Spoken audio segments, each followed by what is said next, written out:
Welcome to episode 8 of my review of Persona 5 the animation. In the last episode, Ren and the others have helped Morgana come to his senses and gained a new ally, along with Okumura collapsing during his confession and triggering Sai to put them at the top of her hit list. While our masked heroes reveal the truth about what happened with their latest target, let's take a look right now. We see the Phantom Thieves at Shibuya Station where they are in shock that Okumura had suffered from cardiac arrest, in which Akechi sees when riding a train. It's not definite, but if that is the report, it's usually followed by confirmation of death.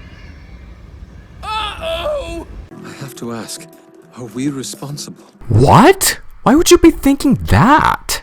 It was a change of heart. We've done it plenty of times before, and no one died. Elsewhere, Haru stares anxiously as her father is being treated at the hospital. We then cut to the SIU director's office where he's... The public worships them as champions of justice. Now they'll tear them apart. Very soon everyone will dance to our tune. And so will she, trust me. Will someone please tell him what's going through that director's mind, because the suspense is killing me.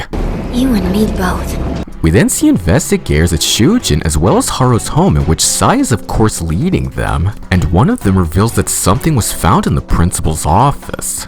A calling card. What? Contact me if anything comes up. Please, no matter how trivial it seems, it could help the case. There's good and there's not good. This is not good. Sai reports her investigation to her boss and asks why she's here. I've decided to officially put you in charge of this case. From now on, you're calling the shots. You'll be in command of your own people. Hey, she wants the Phantom Thieves' heads to be served on a plate after looking over Okumura's cardiac arrest. Do you really think it's a good idea to put her of all prosecutors in charge of this case? Why me? You were the first to focus on the psychotic breakdown incidents. And in my own way, it's sort of recognition of your efforts. You're only adding fuel to the fire, you know. I'm honored, sir. In the event you should succeed, there'll be an even higher position for you. Well, there goes what's left of her conscience. We then cut to the attic where the Phantom Thieves gather and see that the fan site is flooding with comments blaming the Phantom Thieves for Okumura's death. It's already begun. Mr. Okumura collapsed delivering an apology that we instigated. So it's because of Okumura dying just as he was about to give his confession that their popularity had started to take a 90-degree nosedive. Oh, fuck me. But still, they treated us like heroes before. Screw them, they don't know a damn thing. What is wrong with these people? Haru then arrives and questions if the others have targeted the principal. I spoke to a prosecutor this afternoon. A woman named Nijima-san. They found a calling card in the principal's office. Huh? That's the first I've heard of it. What the fuck is going on here? That calling card has to be a fake. We're being set up. And if they're also trying to frame us for the principal, then the Phantom Thieves will be labeled as murderers. Holy shit, this is not good. We're screwed. At Makoto's house, Sai returns looking exhausted. Working late? I was entrusted with an important case. You can't stay? I don't have the luxury for rest. Okay, but maybe resting is the best. Damn it, this is my one shot at a promotion! Hey! Take it easy! Sai, do you seriously not notice how distressed your sister is becoming because of your adamant prosecuting? Look, starting tomorrow, things will be a little different at Shujin. Wait, this important case, is it the Phantom Thieves? That's none of your concern. Way to blow off your sister as usual. The next day, Kawakami announces that the school is being investigated by the police and each student is going to be interviewed by them. Ren is then taken in for questioning as he is the exchange student with the criminal record who was one of Kamoshida's victims. You have quite an interesting little group of friends. Well, you know what they say, the more the merrier, right? What's your point, kid? Oh, almost forgot. There is one more thing I wanted to ask. The Phantom Thieves. Do you think they're associated with this school? Dunno. Does it matter? Kids can be so elusive these days, can't they? Thank you for your time. Wise ass. The Phantom Thieves regroup in Futaba's room where they share that each one of them has been interviewed by the police. It's a tried and true tactic. Fluster their subjects and catch them in a lie. I doubt it. But if they saw my hands sweating, they wouldn't have to. Futaba then reveals that the Majid that they had stalked back in summer was actually not the real Majid. I got curious and took another look at the code they were using. This clearly wasn't written by someone with an interest in cracking. You're saying someone used the Medjed name to try and provoke the Phantom Thieves? So is it supposed to be some sort of nationwide publicity stunt? Wait, hold on. Isn't it the opposite? What if they used the Medjed name to try and expose the Phantom Thieves instead? Those fuckers. Futaba then reveals that the same code that was on the fake Majid name was also found on the fan site. Yeah, the online traffic was off the charts right before summer vacation. Particularly around when Haru's dad was in first place. My father's #1 ranking was entirely fabricated? By whoever was using Medjed's name to draw attention to the Phantom Thieves. The perfect timing and the perfect target. So from the beginning, the culprit was planning to use us as a scapegoat? So as it turns out, Okuruma being the #1 requested target was actually fabricated to lure the Phantom Thieves into a trap, which was for the culprit to murder Okumura and let the Phantom Thieves into his palace to take the blame. Tell me something I don't know. I open-mouth kissed a horse once. Say what? That's something you don't know. Then we've been playing right into their hands for at least the past 2 months. Somebody else has been pulling our strings. The puppet masters of people's hearts became puppets themselves? Ah, crap. Makoto then comes up with a possible explanation. Sis told me she's been given an important task regarding the Phantom Thieves.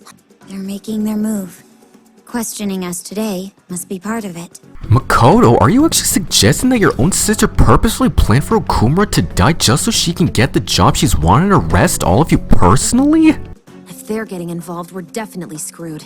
They're the top investigation force in the country. I hope they don't catch us. Calm down. We mustn't do anything to stand out. The Phantom Thieves have no clue what to do next, so they all continue with their daily lives and wait for something else to happen. Real quick to abandon your heroes, huh? Now there's a comment that's gonna age like fine wine. Haru then explains to Ren about what the plans are when she inherits her father's company. You know, as a shareholder, I'm allowed to speak up about how the business works. Some people want to use me to fire the execs they don't like. When at a time like this, the company really needs to come together. And that is the jump start to Haru's confidant arc. For Haru's arc, she plans to grow coffee beans in her garden but is unable to do so as she has trouble with the new president of her father's company as well as her fiance's reason for wanting to marry her. The company's manager ruining it further and being glad for Okumura's death, and her fiance threatening to take away her home along with all of her and the company's assets. Fortunately, her problems soon become resolved as the new president reveals he wants to rid her father's mistreatment in the company along with calling off her engagement. And as a result, she has left Okumura Foods into the hands of a newly trustworthy president, and Haru plans to open her own cafe like her grandfather did. And for Haru's perks, you're able to help her grow vegetables in her garden, which will be used to replenish your SP. Ren then goes to an arcade to take his mind off their downfall when he is approached by a kid. If you're not playing, let me.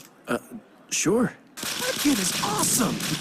That's why he's the king! This game king they're watching is Shinya Oda, also voiced by Aiden Regal, yet in the original game he's voiced by Barbara Goodson, the voice of Zirconia from the Sailor Moon series, Chiyo from Naruto Shippuden, and provide the English voice of Rita Repulsa from the 90s Power Rangers installments. This seems very odd because unlike Takemi, Shinya's voice actress was brought back for the remastered game, but there's no explanation as to why she wasn't brought in for the dub of the anime. My best guess is that Goodson's pay rate must have increased after Royal, and the anime's dubbing studio didn't have enough to have her voice her character, let alone hire her, and so they must have tried auditioning some of the other voice actresses until they decided to have Afumi's voice actress voice Shinya instead. Just then, Mishima approaches Ren and asks him to meet him in the back, where he reveals that he's found a request on the fan site, hoping that if the Phantom Thieves change his heart, then everyone will start trusting them again. I believe they're changing. More than that, I'm changing the world's views. The Phantom Thieves can't end like this. I won't let it end! Mishima, has the fan site's hate comments caused you to reach your breaking point? Yes. We then see Hifumi being left with some men with her mother warning them to look after her. So be certain to show her your respect. Yes, of course. Splendid. I'm very sorry. I'll try and talk to my mother later this evening. Why me? Why me? Ren then sees the distress that Hifumi has in her expressions. You're the one who helped me back then. Thank you so much. It's fine. If you need to talk, I'm happy to listen. They both meet up at the Konda Catholic Church where they play a game of shogi, and Hifumi explains what had happened when Ren approached her. That was my mother you saw earlier. Ever since I was young, it would please my mother whenever I wanted shogi. But lately, she's been forcing me into the spotlight. What is it with parents and them exploiting their own children for fame and fortune? Why don't you tell her this? If I don't live up to my mother's expectations, I feel so open with you. It makes me want to tell you everything. Really? Oh, please do. Oh, this is just too good. Awaken, my dragon! Let your dark hellfire consume everything! Dark Inferno! Rook! I have no comment. Shogi's what actually gets Hifumi to relax from her mother's orders. I've played it my whole life, so if I could ever use it to help someone out, I feel like then I could be proud.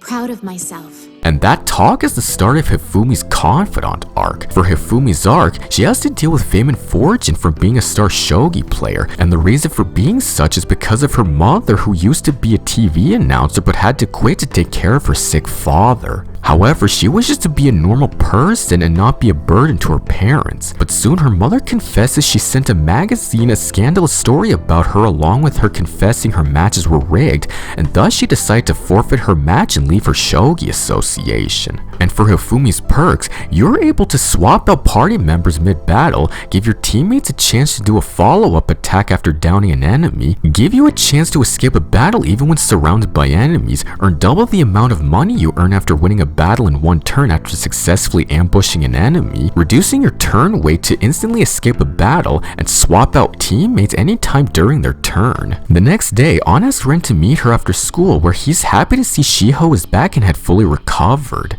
I'm doing better now. Shiho worked really hard in physical therapy. But Ann, I couldn't have done it without your support.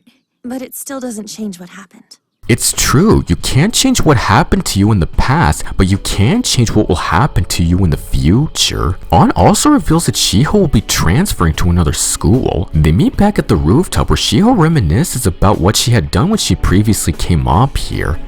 I didn't really want to die. I just needed to escape. It's like there was another person screaming inside me. That stranger inside me wanted me to die. But that stranger was me. Damn, that's some serious angst she must have felt. I think that's why I had to come up here again, to make sure she was gone. You have. She's gone for good. And she's not coming back. And I swear, I'll always be there for you. Right, so I'll never give up. No matter what. That's an important life lesson. You shouldn't let your sinful past stop you from moving forward into your future. Just forget about what had happened because it doesn't matter anymore. Only focus on how you want to change your life so you never have to experience any traumatizing moments like that again. And don't forget, even if you can't do it alone, you still have friends, family, loved ones who will always help you get back on your feet. Ann then reminds Ren that Shiho was the reason they decided to become the Phantom Thieves and help every person who had no one by their side. We had to know if there were more people out there like Shiho who needed our help. No matter what's happened, we can't let our sadness get the better of us. Ren and Ann head to the city where Ann thanks Ren for helping her rekindle her confidence. Just then, they receive an emergency text from Futaba. Anyone who attacks the Phantom Thieves will be punished. I was just checking the fan site and it popped up. You mean Mishina had lost complete control over his own sanity, that he's actually planning on erasing any person who speaks negative about the Phantom Thieves? Are you insane? Wait, you want to change his heart? I don't know. Let's try communicating first. They enter Mementos and confront Mishima's shadow, and this is actually part of Mishima's confidant arc. For Mishima's arc, he has trouble fitting in and standing up for himself due to his over-reliance on the fan site. You're really here. It's the Phantom Thieves. So you want to change my heart? After everything I've done to help you guys out? How the hell is planning a purge on your own website helping them out? You are completely out of your mind! You don't ever give me orders! I'm the one with the head for strategy here! I was nothing before the Phantom Thieves. Like I was invisible. I'm the one who's reshaping society. So why would you guys try and stop me? You're telling me that after all the requests they were given to help reshape this country to its former glory, that you also happen to be in charge of, that you only created that website just so you could be noticed? Man, you are one pathetic loser. Ren then approaches Mishima, and Mishima starts giving his infantile rant. You were the one who did this. At first, just knowing it was enough. But then you had to become my friends! I know I went about it all wrong! But I had to try! If you came here to change my heart, then just do it! Shut up! Shut up! Shut up! Every second you speak is killing something I used to love inside of me! Will you please just shut up? However, Ren has a different idea. Mishima, don't give up. Face yourself. We'll face ourselves. Figure things out. We'll get ourselves out of this mess. When the world's against you, like you're living in some impossibly hard video game! Kill me. Wow. If I had a nickel for every time someone mentioned video games in an anime that's based on a video game, I'd have 2 nickels. Which isn't a lot, but it's weird that it happened twice, right? The next day, after finishing their exams, Ren meets with Mishima in the schoolyard, where it's only now that Mishima realizes his massive dick move. People have had it out for the thieves lately. As long as people are crying out for help, I'll make sure the Phantom Thieves hear them. Aside from working on the fan site, I've actually been writing a bit about you guys. Please tell me you're not writing and publishing your own fucked up fanfics. Like a report. And I'm gonna root for the Phantom Thieves to the end. Well, that's a relief. That is a relief. And that brings an end to Mishima's confidant arc. And for Mishima's perks, your backup teammates will earn experience points, be given information for targets and mementos, increase experience points for yourself and your backup teammates after winning a battle, and have your teammates receive the same amount of experience points as yourself. The students then start decorating the school for the upcoming school festival, while at the same time, Fumi notices that Ren has emotionally improved. You seem more into this than usual. But now we get to catch up. In the post-credits scene, we head to the interrogation room where Sai is about to talk about their final and most recent target. The one you decided would prove your innocence. It was addressed to me. The next day, Ren and the others talk about the upcoming school festival. It's next week already. That's the only way they can guarantee that the media won't be paying attention. They then go over the ballots from a ballot box where every one of them has Akechi's name written down. Hey. We were kind of hoping you'd be a little help here. That is not my job. Those ballots are actually for the students to vote on which special guest should be invited to the festival. Any other year, it'd be a singer or an idol. Oh, a man can dream, though. A man can dream. Dear Goro, you have to do something about the Phantom Thieves already. Everybody's been anxious since they started interrogating the whole school. So now the students are relying on Akechi to take care of the Phantom Thieves? What's wrong with you people? So what are we gonna do if we gotta bring Akechi to the festival? I think inviting a clear danger to ourselves is just asking for trouble. Guess I don't have much of a choice, huh? Ren does his work at the flower shop while outside a politician gives a speech about how youth can lead others to the future. Without jobs, without security, and without saving. Yet they have no idea what that holds for them. Who gives a shit? Guess you need to have a better campaign if you want other people to follow you, buddy. The Phantom Thieves meet back at the attic where they decide to invite Akechi anyway despite the risk of them drawing too much attention to themselves. You were just talking about how drawing danger is a bad idea. Without a powerful source of intel, we stand no chance against the police network. So you think we can use Akechi instead? That's a pretty bold strategy you've concocted there. He's already watching how we act.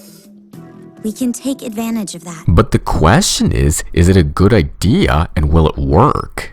The odds are less than favorable. Unfortunately, we can't afford to wait around. They then realize that they have no clue how to contact him, but then Futaba has an idea. We do have all the data on the prosecutor's PC. We can find whatever we need. That's creepy. I'll give him a call today then. I can only hope he responds. The next day, the others text each other if Akechi had responded yet. Amamiya, you pay attention to me!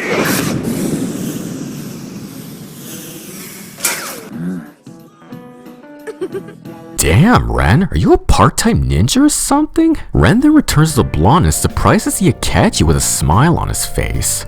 I came because I wanted some coffee. Since I'm here, how about a rematch? It doesn't surprise me when people say our country is lazy, and answering their will is my duty as a politician. Sojiro, you know you can just change the channel if you're not interested in politics, right? It doesn't surprise me when people say our country is lazy. I hate this channel. During another game of chess, Akechi tells Ren that he doesn't believe the Phantom Thieves are the ones responsible for the mental shutdowns. Let us say for a moment that the Phantom Thieves are truly only out to change people's hearts. It almost sounds like you've become a fan of the Phantom Thieves. Bromance at its finest. A force working for justice and peace. Maybe our goals are not so dissimilar. You truly are something else. Somehow you always manage to be just a few steps ahead of me. Oh, and about that offer from your school, I'd be glad to accept. I suppose I'll see you then. And with no hesitation at that, Akechi truly is one fascinating character. Akechi is once again at the TV station where he announces that he doesn't believe the Phantom Thieves are responsible for the cases that have been happening throughout the country. But Akechi-san, were you not one of the very first to caution people about the work of these vigilantes? There are many questions. The truth is still far off, but I suspect there is far more than this. With that out of the way, the day of the festival has arrived. It's quite popular. Really? Way more people than last year. Plus, we've got a world-famous detective. They need to keep their guard up and not do anything that can give them away. All right, let's get out there and see what these booths have. The Phantom Thieves then set off and have fun. They try out all sorts of activities, including do a VR experience, examining pottery, and trying out a haunted maze in which... Show me your true form. Get it together, dude. My bad. That is fun. Ren, I think you spent way too much time in the other realities to the point where you can't tell which is which. Welcome to the cafe!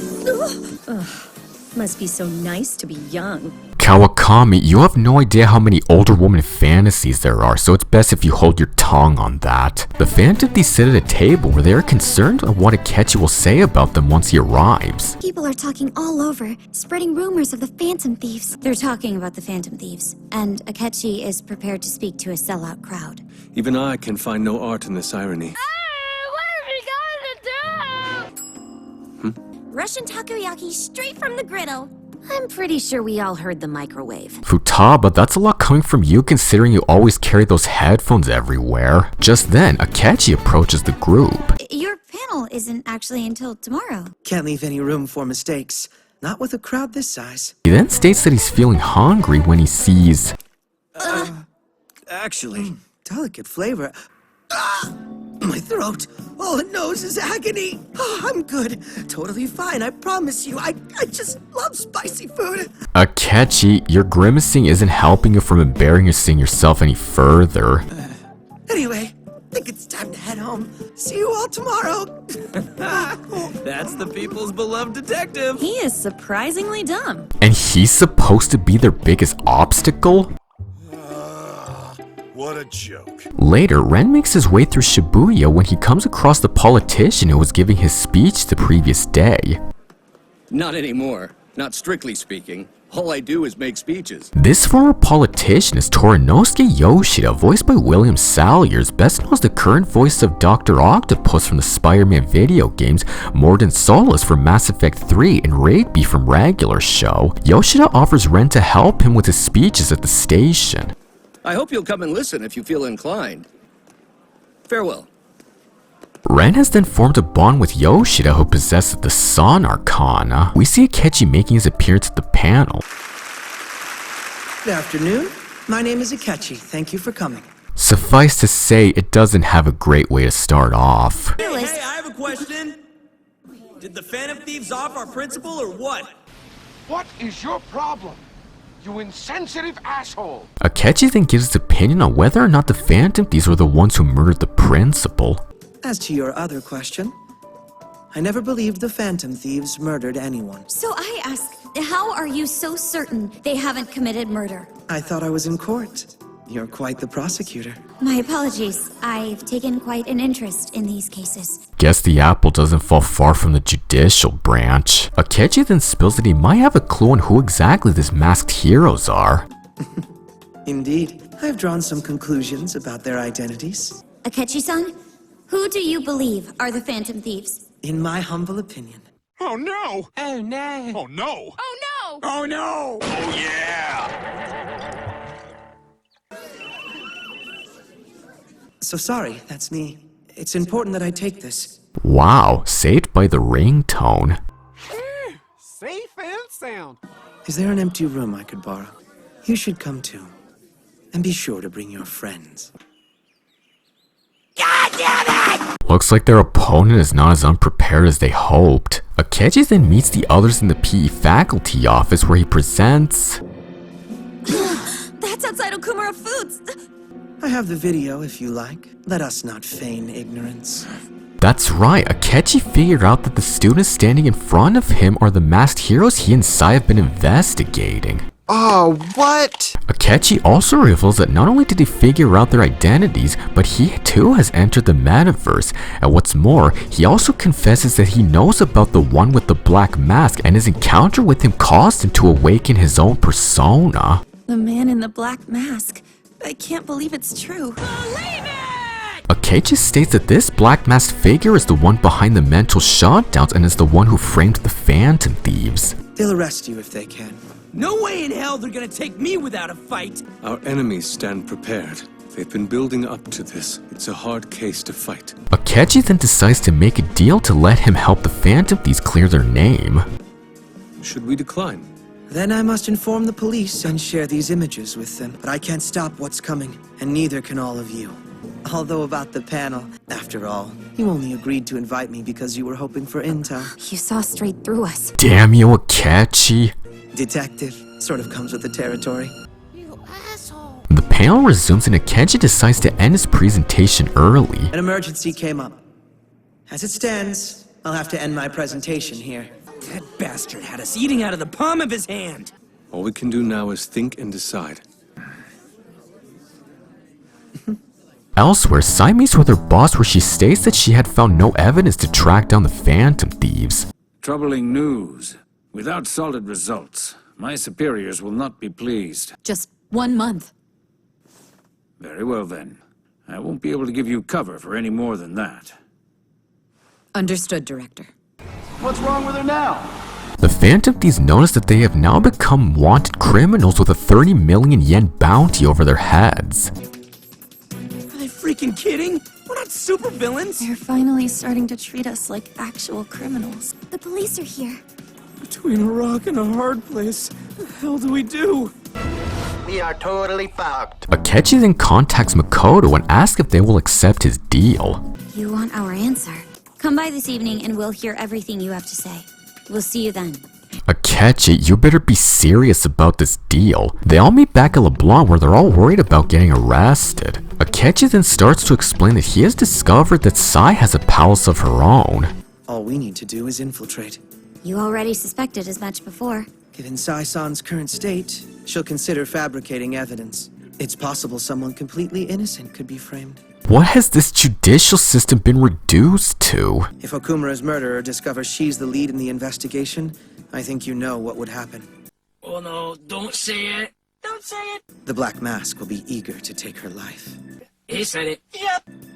If she's killed, the blame falls perfectly on the Phantom Thieves.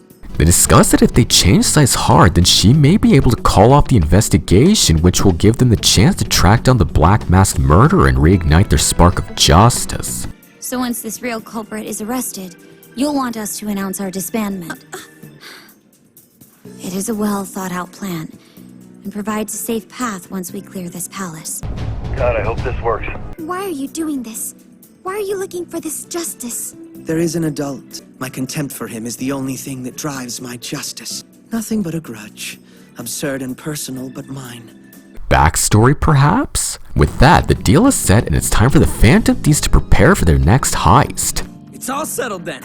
Let's go kick some ass! Sounds good. And there's plenty of asses to kick. Is that cat talking? Well, not too long ago I found out the metaverse is pretty real. What do you know? Haven't you heard of suspension of disbelief? In the post-credits scene, Ren is returned to the Velvet Room where his rehabilitation is about to be put to the test. The situation twists with each passing moment. When you reach the end of this journey, what conclusion shall await you? I am eager to see it for myself. Something tells me we'll be seeing what he means by that soon enough. The Phantom Thieves arrive at the courthouse where Sai's palace is supposedly located. The Phantom Thieves are the prime suspect in the Okumura case. They've got a reward out for your capture. Thanks a lot, Captain Obvious. But someone framed us for all that stuff. The prosecutors are fabricating evidence. The police are interviewing false witnesses. Shujin Academy first, then maybe the Sakuras after that. And we know the investigator who's leading the charge against us. She's Makoto's big sister. Good lord, this law enforcement is relentless. The sooner they finish this heist, the better. Oh yeah! They then plan on stealing the treasure before the investigation starts, and just as Akechi is about to activate the meta-nav... Gimme! Oh wow! Isn't this the newest model? Oh wow! This new user interface is so smooth! I love it! I'm so glad I got to see some of those features in person. Futaba, you've got some very questionable favoritism when it comes to electronics. In any case, it's time for them to enter the palace. Do we know what the keyword is? Casino. Whoa. Flashy! So the courthouse is a casino? The reason why her palace is a casino is because of her competitive nature and desires to win. They prepare to enter while also revealing their code names since Akechi doesn't have one yet. Akechi then starts to come up with suggestions. Then maybe I should go by Karasu. The Japanese word for crow? You don't like it? Well, you'd be the only non-English one. And so it's decided that Akechi's code name is Crow. Oh, why don't we call you Crow instead? Boom! They enter and see Akechi's Phantom Thief attire. I don't wear dark clothes. If our code names are supposed to hide our identities, this is better for me. Okay, I guess that makes sense. If wearing white makes him feel powerful, then that's what his rebel is going to look like. Fine words, Morgana. They see the inside of the palace. The patrons don't look out of the ordinary. The cognition of the palace's owner makes him like that. The employees in Okumura's palace all appeared to us as robots. The fact that the extras in this palace look like humans means that Sai-san has a fairly undistorted view of people. Now that's using your noodle, Akechi. Just before they're about to explain how calling cards are done. Do my eyes deceive me, or do we have some uninvited guests? Damn, Sai, when did you become a sugar mommy? Hubba hubba.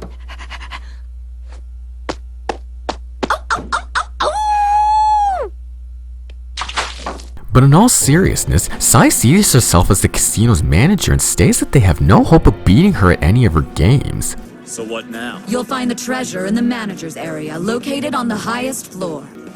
You're really gonna talk to us about this? My top ranking was hard-fought and well-earned over time. Managers always get the highest privileges. They realize that in order to get to the top floor, they need a member ID, but just then... Looks like heading upstairs won't be that easy. I think I can take this one. Wow, that must be Crow's persona. Indeed it is. The persona standing before them is Robin Hood. Robin Hood is based off the titular heroic outlaw from English folklore. He is an expert archer and the leader of the merry men who often steal treasure from his nemesis, the Sheriff of Nottingham. Robin Hood's unique abilities are using bless and curse skills, and for Akechi's weapons, his melee weapon is a saber sword and ranged weapon is a ray gun, and his all-out attack slogan is, "My sole interest is uncovering the truth." The Phantom Thieves decide to retreat for now so they can prepare to make their way to the top. Sojiro starts cleaning up Futaba's room when he comes across... What the fuck is this? Oh, pooh. At LeBlanc, Ren and Akechi play yet another game of chess when Futaba runs in like she's seen a ghost. Wait, Futaba! Futaba! Huh? Mind your business. Forget about it. You can close up shop when you're done for the day. Well, their cover's blown now. This cannot be happening to me. Ren meets with the others, informing that Sojiro had found one of their calling cards. Did the boss say anything to you about it? Not last night. And he acted like everything was normal this morning. Have you heard from Futaba? She sent me a quick text earlier. She said she's okay. We need to start figuring out what we're gonna do about Futaba and the palace. We've still got the investigation to worry about. God, they've got a laundry list of problems to take care of. Do they even know where to start? Later, Ren washes the dishes when another person enters, and Sojiro... It's you. You got a shop. I can't believe I didn't know this about you before. I guess that means you can pay me back for child support. What money do I owe you? I gave you most of the money Wakaba left me from the inheritance and insurance policies. This doesn't look good. Is she going to school? I heard Futaba's a bit of a hermit now. Well, it doesn't make you a good dad, does it? Not to mention you got a kid with a criminal record under your roof. My daughter is not some bargaining chip for you to use. It does make me wonder, between a blood relative and a legal guardian, who do you think would win? That will be explained later on. You'll thank me for doing this. In Sai's palace, the Phantom Thieves try their hands on some of Sai's games to earn points. The sum is 9. The winner is the house. On 8. The sum is 6. The winner is the house. And suffice to say, they have as much luck as an actual gambling patron. Everything here is influenced by my sister, so I think I have an advantage. Sorry, it's a little hard for me to focus. Oh, right. That. Sojiro leaves some dinner at Futaba's door and heads back to LeBlanc, where he explains to Ren what kind of curry Sojiro prepared. I made it from a recipe that Futaba's mother used to make. This recipe is obviously one of Futaba's favorites. It should come as no surprise since it was her mother's. She kept telling me she couldn't eat it because it reminded her of her mom, because I knew that eventually that hurt would go away and she'd like it again. Okay, that's heartfelt and a bit lengthy. Sojiro then explains the asshole who came to the shop the other night was Futaba's uncle. Before Sojiro gained custody of Futaba, she was living with her uncle, which was a complete nightmare for her. He treated Futaba like a dog by letting her sleep on the floor and refusing to let her bathe. Sojiro would not just watch and let her be a victim of child endangerment, so Sojiro decided to pay him in cash, and in return Futaba's uncle would allow him to keep his custody over her. However, since she was still a shut-in at the time, all he did was prepare curry and wait for her to come out. Ren, however, believes that the guy is threatening Sojiro to pay him more than he already has, or else he'll take Futaba away from him. Wow, what a fucking asshole! Ren then texts Akechi that he plans to change someone's heart. It'll make Futaba better, though. I promise. I'd like to remind you that her slump affects me as well. I can help. That's right, this is part of Sojiro's confidant arc. For Sojiro's arc, he was originally in charge of reporting your probation progress along with letting you help him behind the counter. On top of that, Futaba's uncle drops by occasionally and tries to force Sojiro to pay him each time, while at the same time trying to make Futaba more familiar with the outside world. Ren and Akechi meet at Shibuya Station, in which Ren questions Akechi why he's helping him. And to be honest, I've gone through something similar. I can understand how she feels. And thus we get Akechi's backstory. Before he was born, Akechi's mother was in a relationship with a corrupt man who ended up abandoning her after learning that he had got her pregnant. His mother fell into a deep depression, and shortly after giving birth to him, Akechi's mother passed away. Akechi had been transferred from orphanage to orphanage until he was able to get himself on his feet, and since then he's become the most respected detective in the nation. Anyway, that's enough about my life story. I'd appreciate it if you kept it to yourself. These lips are sealed. And that's part of Akechi's confidant arc. For Akechi's arc, Akechi tries to make friends with you and the others, however you and the others have your doubts about him since he's investigating the Phantom Thief cases. But along the way, you and the others start warming up to him and begin to build your trust. Ren lies in bed thinking about Akechi's words while planning to deal with Futaba's uncle. Can't believe Futaba's uncle. He's a miserable old buttface. We gotta do something about this. We're going to. Ren then crosses by an alleyway when he sees... Please, I'm begging you. Please don't hurt me. I can get you money. I swear. Get on your feet. Come on. Making a deal with loan sharks? How low can that asswipe go? Ren helps Sojiro at LeBlanc when... Have you made a decision? You gonna give Futaba to me or cough up some child support? If you're not giving me any money, then I'm taking Futaba away. Is she home right now? Let's play a game, Clem. I spy with my little eye an asshole. Your turn. Just then, If this were to make its way to family court, you would be the one found in the wrong. Most of the money you received for Futaba was lost in bad investments. These money grabs were obvious failures. Futaba is my niece. I can treat her however I want. do you care that little about the safety of your own niece? Is that what you really think?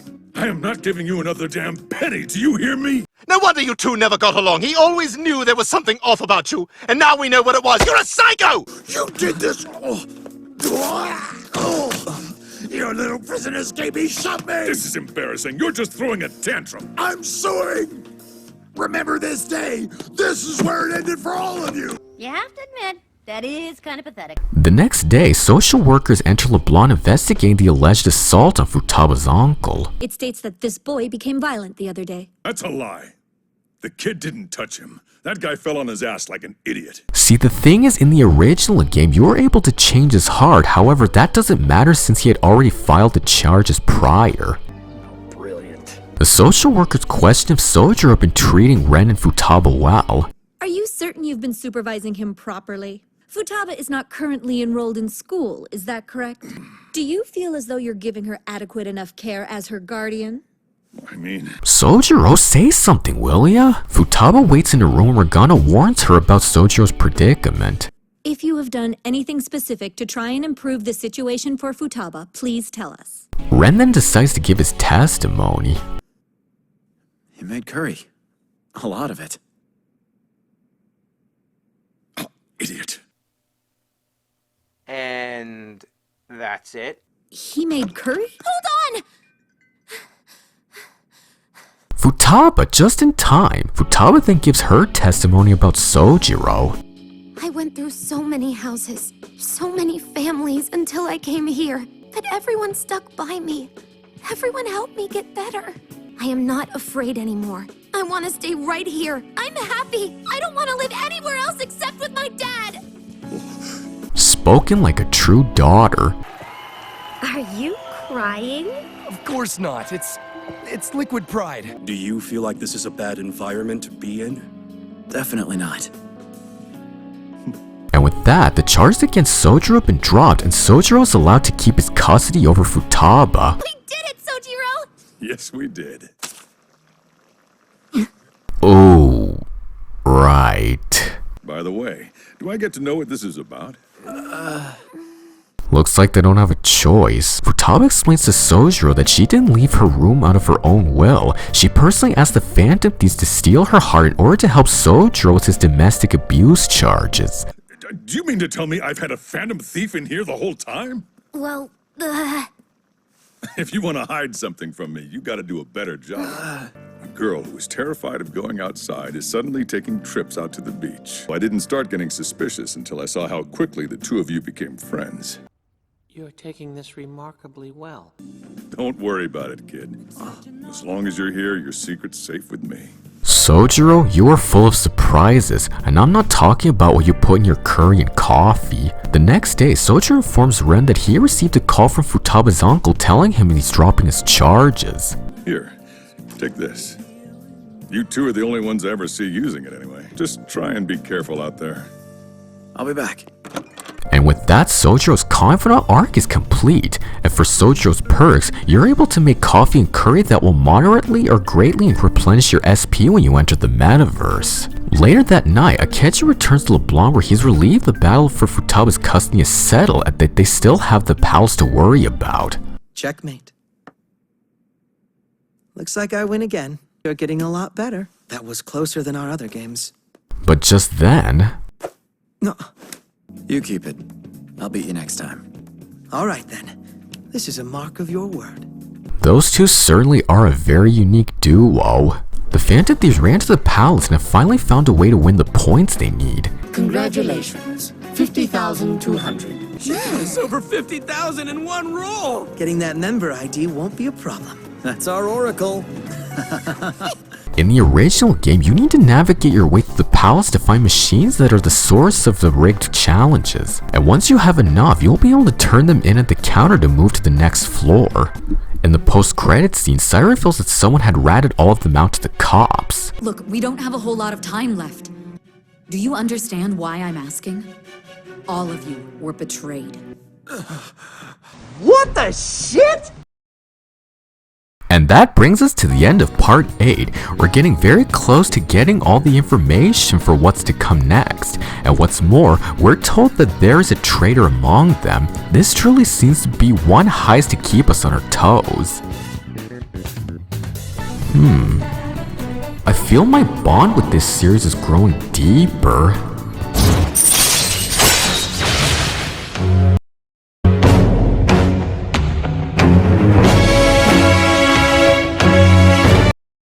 Yup, Ren and the others will have no problem going after the treasure and explaining what will occur at the next point of his interrogation. Alright everyone, thank you all for watching and I will see you all in part 9. This is Jordan Martinez signing off.